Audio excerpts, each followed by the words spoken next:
Pour cette 17e édition donc de la Gay Pride, c'est quoi le mot d'ordre? Alors le mot d'ordre c'est les promesses, ça suffit, égalité des droits en 2012. Parce que maintenant, avec la conjoncture politique, il est évident que nous arrivons au summum de nos espérances. Ce qui était un rêve il y a quelques années devient aujourd'hui une réalité, à condition que le nouveau président de la République ait évidemment la majorité pour appliquer sa promesse, notamment l'engagement 31, il va commencer par le droit au mariage républicain pour tous, c'est-à-dire l'égalité des droits pour tous les couples, y compris la reconnaissance de l'homoparentalité, et la possibilité de recevoir et donner du sang qui viendront après dans d'autres textes.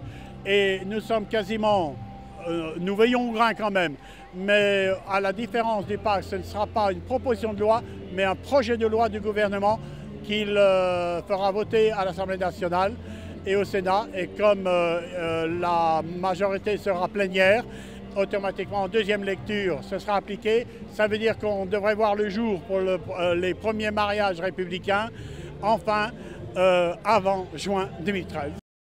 La Lesbian Gay Pride, c'est surtout quand même une manifestation militante, parce qu'à force de persévérance, avec l'ensemble des associations, nous arrivons enfin quand même à quelque chose. Les médias traditionnels qui ont cette habitude de nous coller à la peau depuis plus de 30 ans, que c'est juste paillettes, carnaval et tout ce qu'on veut, je crois qu'il faut arrêter avec ça. C'est quand même du sérieux. Le côté festif existera toujours, mais il reste quand même secondaire.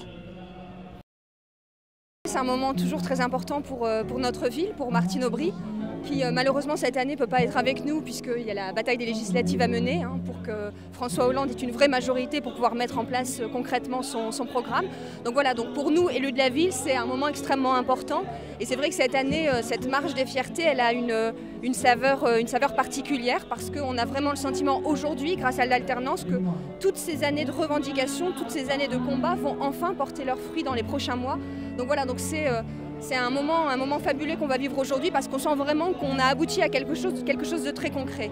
Mais au-delà de tout ça et de cette satisfaction, il faut aussi se rappeler que la lutte contre les discriminations homophobes ne se réduit pas à l'ouverture du mariage, à l'ouverture de l'adoption, qui sont effectivement de grands acquis, mais il s'agit aussi pour nous de lutter contre cette homophobie du quotidien qui persiste. Le dernier rapport d'SOS Homophobie le démontre. Donc voilà, donc sentiment aujourd'hui pour cette marche des fiertés de grandes avancées, mais encore une fois que le combat est encore long pour qu'on en arrive à l'absence de toute discrimination homophobe. Vous savez, depuis des années, la Gay Pride est mise sous le signe d'une valeur de la République qui est celle de l'égalité. L'égalité réelle entre tous, les hommes, les femmes, quelle que soit leur orientation sexuelle. Et pour la première fois, la Gay Pride se tient alors qu'un président de la République qui vient d'être élu s'est engagé dans son programme à permettre par la loi le mariage pour tous, c'est-à-dire pour les hommes, les femmes, quelle que soit leur orientation sexuelle, et l'adoption pour les couples homosexuels. Je crois que c'est un moment historique, c'est une Gay Pride historique.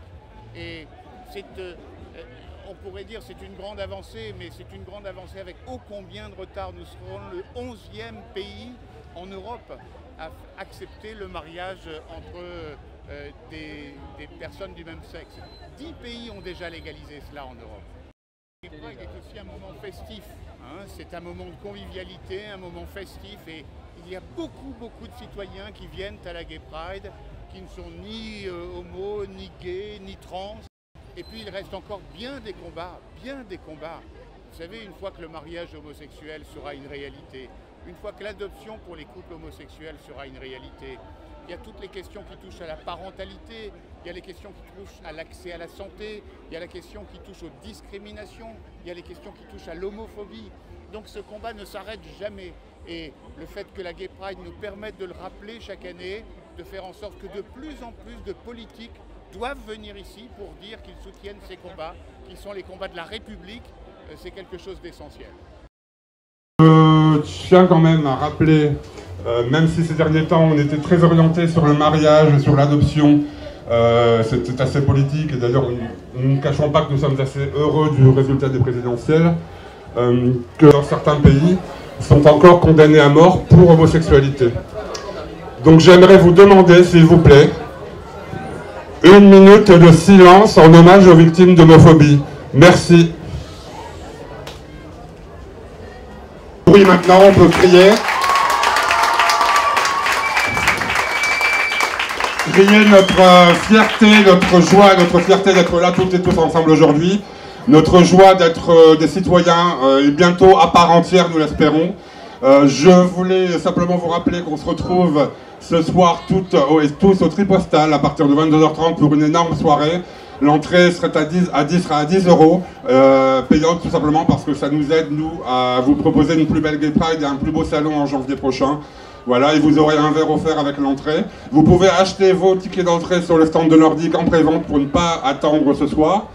Et vous avez également de très belles roses rainbow, on m'a demandé de vous le dire, sur le stand en vente. Voilà. Je vais maintenant laisser la parole à Madame Dalila Dendouga, qui est adjointe élue au maire de Lille, aux droits de l'homme. Merci Franck. Bonjour à toutes et à tous. C'est une immense joie pour la ville de Lille d'être à vos côtés comme chaque année.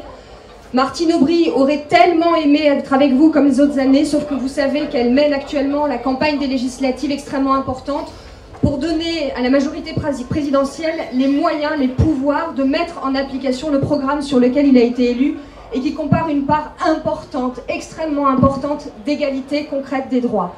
Je voudrais très rapidement tout d'abord remercier les responsables de la Pride qui ont une fois de plus fait un travail formidable pour pouvoir organiser cette belle manifestation où on va tous se retrouver pour faire la fête et revendiquer encore une fois l'égalité des droits. Remercier l'ensemble des associations présentes sur ce village associatif que je côtoie au quotidien toute l'année. On a vraiment le sentiment là que dans les prochains mois, on va avoir les résultats de ces années de revendications et de combats. Mais comme l'a également rappelé Franck, et c'est extrêmement important, l'égalité des droits ne se réduit pas à l'ouverture du mariage, à l'ouverture de l'adoption. Il nous faut lutter de toutes nos forces contre cette homophobie du quotidien qui ruine véritablement les valeurs de la République. Et Dieu sait si cette homophobie du quotidien est éminemment importante actuellement. Donc le combat continue. Merci pour votre présence, merci pour vos combats. C'est une immense fierté pour notre ville, pour les élus de notre ville d'être à vos côtés. Encore une fois, belle Pride à tous.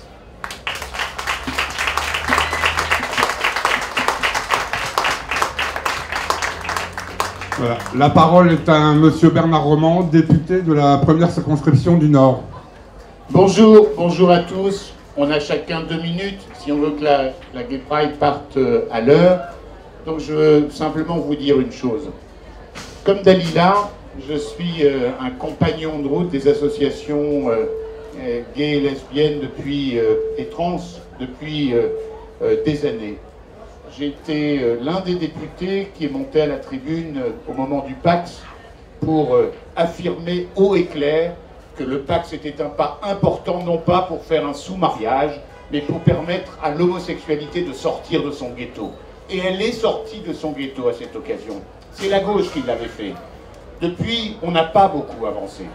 Mais je crois aujourd'hui que la Gay Pride n'a jamais autant porté son symbole de l'égalité. Parce que le mariage pour tous, l'adoption pour les couples homosexuels, pour tous les couples, va devenir une réalité d'ici 1 an. C'est l'engagement qui a été pris par le nouveau président de la République.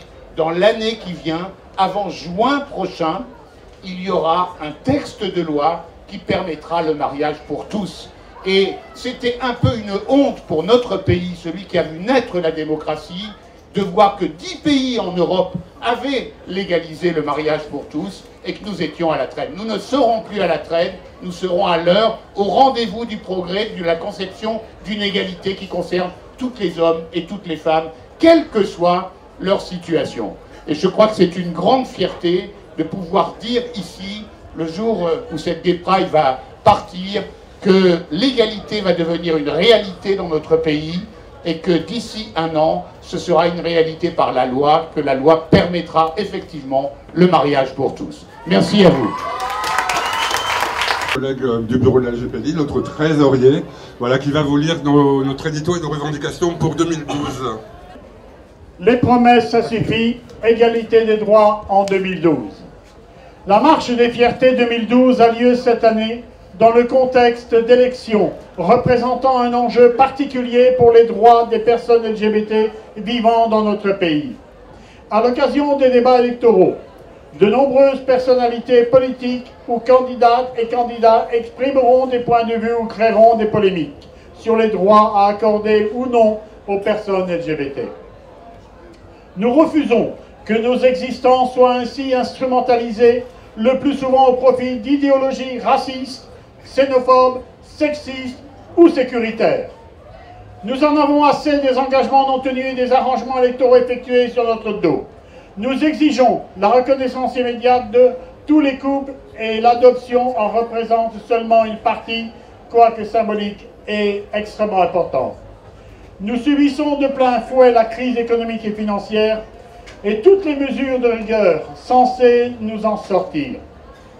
La remise en cause de nombreux acquis sociaux opérés ces dernières années, notamment du système de soins de santé, a des conséquences dramatiques sur la vie quotidienne des personnes lesbiennes, gays et trans, en lutte contre le VIH-Sida, notamment en tenant ses engagements financiers au niveau international. Notons aussi que les classifications psychiatriques internationales auxquelles sont soumises les personnes trans seront révisées en 2012. Nous refusons la société binaire, homme-femme, imposée par l'ordre médico-légal de l'État et de certains médecins. Nous exigeons la dépsychiatrisation des personnes trans et le remboursement par la sécurité sociale des soins qui leur sont nécessaires. Nous exigeons que des droits des personnes LGBT incarcérées soient respectés. Nous exigeons que la transphobie et la sérophobie soient des discriminations reconnues par la loi. Nous, lesbiennes, gays, bi, trans, ne pouvons pas, toutes et tous, nous prévaloir de la nationalité française pour défendre nos droits. Les étrangères et étrangers vivant en France ont été la cible de politiques toujours plus dures. Nous exigeons la régularisation des personnes sans papier. Nous exigeons que la France protège les personnes LGBT qui ont choisi de vivre sur notre territoire, notamment en leur accordant le droit d'asile. Nous nous indignons des expulsions de personnes malades ou séropositives. Alors voici nos exigences. Le droit au mariage pour les couples LGBT, qui va devenir réalité. Le droit de succession pour les partenaires vivant en couple. Le droit à l'adoption et à la procréation médicalement assistée pour les personnes LGBT. La dépsychiatrisation des personnes trans. Une éducation respectueuse et inclusive pour toutes. L'application effective du droit d'asile à toutes les personnes étrangères en danger dans leur pays. L'accès au don du sang pour toutes et tous. L'arrêt des expulsions de migrants séropositifs.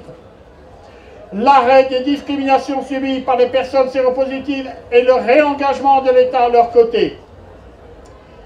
Diverses circonstances, situations ou convictions ne permettront pas à certaines ou certains d'entre nous de voter.